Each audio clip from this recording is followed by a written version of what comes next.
et je vais vous partager le calculateur avec l'onglet Indexation.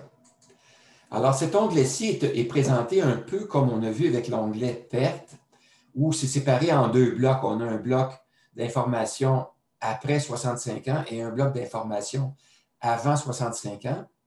Et ce que ça présente la rente indexée selon la méthode d'indexation du REGOP. Alors, comment la rente est indexée? En fonction de la méthode de calcul du REGOP qui, elle, divise notre rente en trois parties. Alors, comme je vous l'ai indiqué un peu plus tôt, notre rente du REGOP, on peut la décomposer en trois parties et c'est un peu comme si on avait trois rentes qui sont calculées de façon indépendante l'une de l'autre, avec chacun leur formule d'indexation. Alors, ce qu'on voit ici, encore là dans les colonnes de gauche, on a les informations concernant la période de référence qui est calculée ligne par ligne, le nombre de jours et le pourcentage de jours, et le pourcentage de l'année qui est indexé. Dans les colonnes J à M, ce qu'on voit, c'est la répartition de la rente par période cotisée. Alors, vous vous souvenez qu'on avait trois périodes de cotisation. Alors, ce qui nous permet de décomposer la rente en trois parties, où on voit dans ce cas-ci que la première partie correspond à 1,47 % de la rente. Pour une rente totale de 45 000 $ à 65 ans, ce montant-là, lorsqu'on calcule 1,47 %, ça correspond à un montant de 662 $. Pour la deuxième partie de la rente, qui, elle, n'est pas indexée du tout, hein, on s'en souvient, elle correspond au montant de, c'est 51 % de la rente, pour un montant de 23 000 $ à 65 ans. Et la troisième partie de la rente, qui, elle, est indexée là, selon la formule, soit le terme moins 3 % ou la moitié du terme, le plus avantageux des deux, qui correspond à 47 % de notre rente.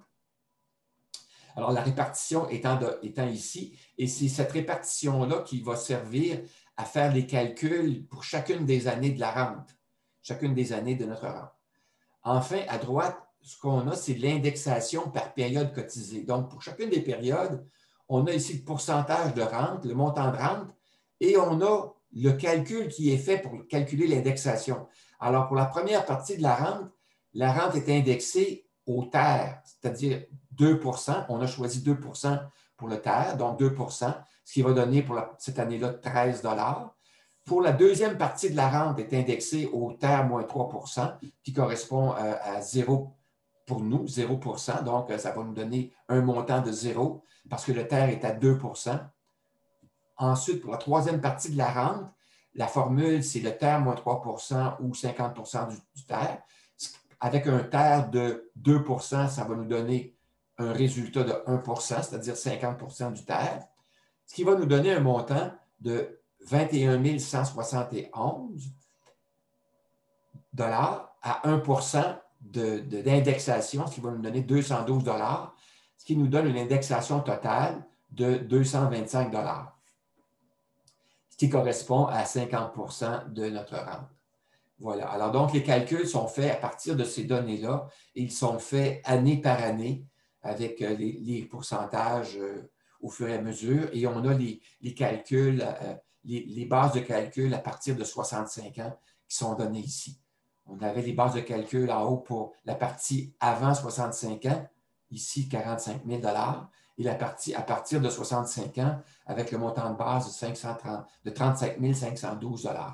Alors, les calculs sont donc faits année par année avec le taux d'indexation depuis le début de la retraite, taux moyen donc de 50 %. Voilà. On a les informations année par année. C'est la décomposition de notre rente et la façon de calculer l'indexation en trois parties. Est-ce qu'il y en a qui ont des questions à poser par rapport à la façon de calculer l'indexation de la rente du REGOP?